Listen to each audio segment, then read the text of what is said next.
Tonight we'll show you the man behind yesterday's massive cash, guns and drugs bust. Our cameras are there as Gangnam-style pop phenomenon Psy is mobbed arriving in Australia. And the future of Channel 9. Will your favourite shows stay on the air? The Win News Hour next.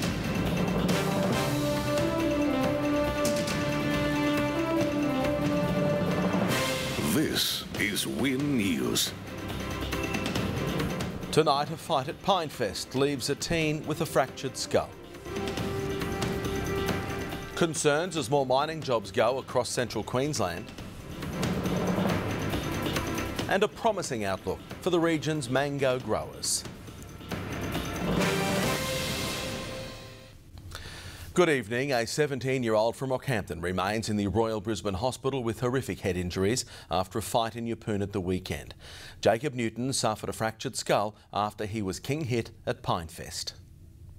It's meant to be a time of community celebration, but Pinefest 2012 ended as anything but for Jacob Newton. Police say there has been some suggestions the fighting which broke out at Pinefest may have erupted because of some kind of Rockhampton versus Yeppoon rivalry. The slowdown affecting the mining industry continues to accelerate. A mine near Emerald today announced hundreds of job cuts. Meanwhile, Xstrata has revealed a reduction in the use of contractors at another Bowen Basin mine. Xstrata is a multi-billion-dollar company, but the giant isn't big enough to escape the current slowdown on coal prices. There's renewed hope another airline could soon be returning to the skies above Rockhampton. The city rating in the top 5 destinations in a Tiger Airways survey aimed at gauging customer demand. If Tiger does get back on board in Rocky, direct flights could resume between Rockhampton and Melbourne. Some families across Central Queensland can't put food on the table at least once a week, according to Anglicare. Its CQ CEO, Susie Christensen, says the mining boom and skyrocketing prices are making the problem worse.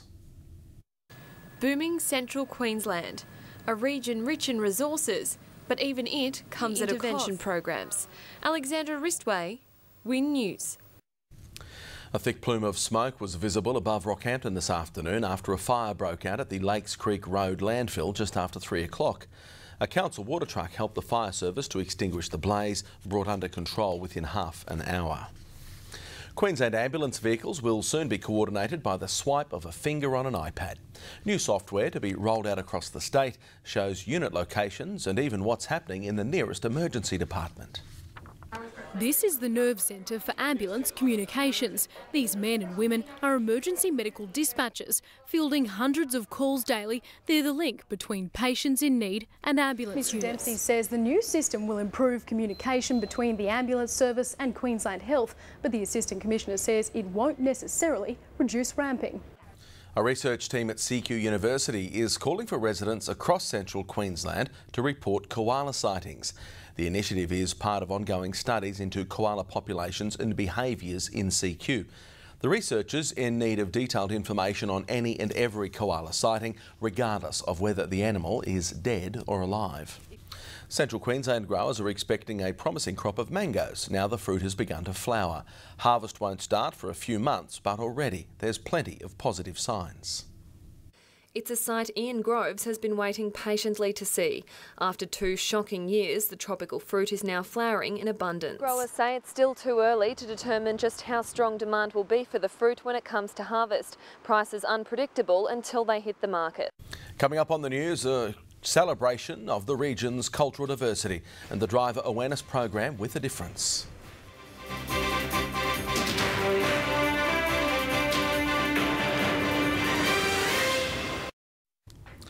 Welcome back to Win News. Experts from all over the country will meet in Rockhampton tomorrow for day 1 of the Fitzroy Basin Muster. The conference runs for 2 days and will cover a range of topics, including finding the balance between mining and agriculture. The impact of coal seam gas on landholders is another major issue to go under the microscope. The event kicks off at 8 a.m. tomorrow at the Leichhardt Hotel. People of all different cultural backgrounds are being encouraged to join a special program in Rockhampton next week. The event, run by the Rockhampton Regional Council, will feature presentations of traditional cultures as well as a visit by a CQ mental health clinical nurse. After launching a joint advertisement in Brisbane, firefighters and paramedics are ramping up their campaign against the Newman government. They're seeking public support from regional Queenslanders in a fight over funding. Firefighters and ambulance officers' jobs are hard enough. Campbell Newman's cost-cutting and attacks on our conditions only makes it harder. It's the powerful ad that's about to air across the state. Over the next few weeks, the ad will be rolled out across the rest of regional Queensland. Firefighters and paramedics relying heavily on public support to gain the upper hand in negotiations with the state government. Meanwhile, Central Queenslanders are being urged to familiarise themselves with the official bushfire warning system.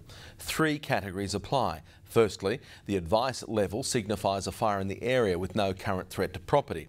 Watch and Act advises people to prepare to enact their bushfire plans, whilst the emergency warning urges immediate action. Official alerts will be issued on the Rural Fire website and through the media during any bushfire incident. The Oval at Rockhampton's Cathedral College became the scene of a horrific road accident today, but don't fear, it wasn't real. The confronting reenactment, all part of a driver awareness program. It's a driver awareness program with a difference. David is in next with sport and honours for 3 Gladstone touch players. That's right, good evening, Paul. They've been selected in the Australian team for this month's Trans-Tasman Series, plus the CQ Junior Tennis Masters wraps up at Gladstone.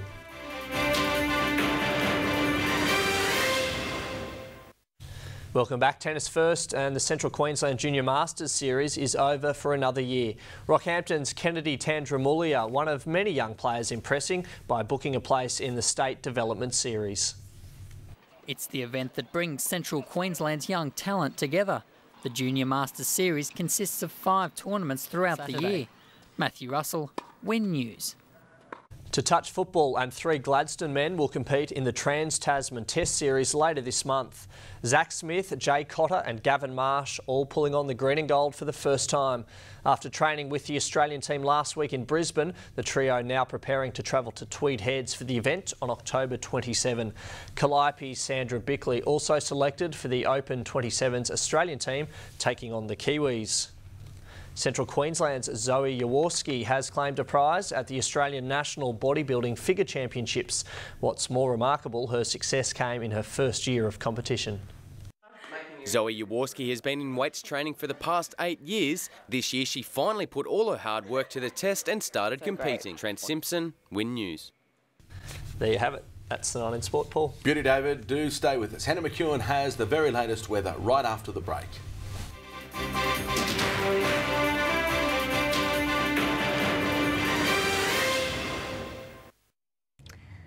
Good evening. It has been a nice spring day for our region with temperatures generally in the mid to high 20s, so a little bit cooler than normal. Now tomorrow should be mostly fine again and a little bit warmer. So firstly, before we go on to our forecast, let's have a look at today's temperatures. St Lawrence got to a max of 24 degrees, 20 last night. 20 to 25 degrees for Yeppoon. Rocky got to a max of 27. Out west it was a lovely sunny day for Claremont with a top of 30 and 13 to 30 degrees for Emerald. So let's move on to the satellite image now, and you can see, well, it is a bit hard to make out, but there are a few showers north of about St Lawrence for the coast, a bit of cloud cover elsewhere through eastern parts of the state. That's with those onshore winds. Winds are tending more northwest to northeasterly through the inland, so it has been a fine and dry day, and those temperatures are starting to warm up. So tomorrow we're going to see similar conditions to what we saw today. A few showers north of about St Lawrence for the coast, clear skies through the inland, warming temperatures as well as increasing fire dangers. We're going to see the effect of this trough, which is going to bring a bit of weather, or it already is bringing a bit of weather to the southeastern parts of the country at the moment. So that's just going to bring a weak change to the southern inland, but apart from that we should see fine and dry weather across the state. Now we have very high fire dangers forecast for the northern Goldfields and Upper Flinders, northwest, central west, Channel Country and the Maranoa and Warrego, as well as the southeast coastal district for tomorrow. For the Capricornia region, we have a high fire danger, mostly fine and mostly sunny, only isolated coastal showers north of about Yeppoon.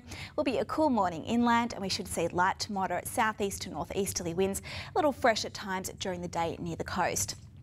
For Yeppoon tomorrow, top of 26 and partly cloudy. Rocky should see temps between 16 and 29, and a lovely sunny day is on the way tomorrow. For the Central Highlands and Coalfields, a fine and sunny day with light to moderate east to northeasterly winds and high to very high fire danger. A top of 31 degrees forecast for Emerald and sunny, and for Claremont 32 with an overnight low of 10. For the boaties tomorrow, southeast to northeasterly winds at 10 to 15 knots, turning east to northeasterly into the afternoon, and seas up around the 1.2 metre mark. Swells should be less than 1.5 metres for tomorrow. Low tide for Roslyn Bay tomorrow is around 4:30 in the afternoon. High tide just after 10 o'clock in the morning. For Gladstone, high tide is at 10 minutes past 10 at 4.33 metres. Sunrise for tomorrow morning is at 5:24 and sunset will be just after 6 o'clock into the evening. Should be a beautiful sunset for Rocky. Now over the next couple of days we've got plenty of sunshine. Those temperatures are warming up though, so both overnight and daytime temperatures not looking too bad. A top of 31 degrees forecast for Rocky on Thursday, 30 on Friday, and a lovely start to the weekend. There is a very slight chance we'll see a shower push through by Sunday with a top of 33 and looking very hot and sunny as we move into the start of next week as well, with temperatures between 15 and 34 degrees, and we might see a bit of cloud cover return for Tuesday of next week. Have a fantastic evening. Now it's back to Paul and Dave. Thanks, Hannah. That's our news for tonight. Thank you for your company. Remember, you can keep up to date by following Win News on both Facebook and Twitter. See you tomorrow for the best hour of news in the country. Good night. Good night.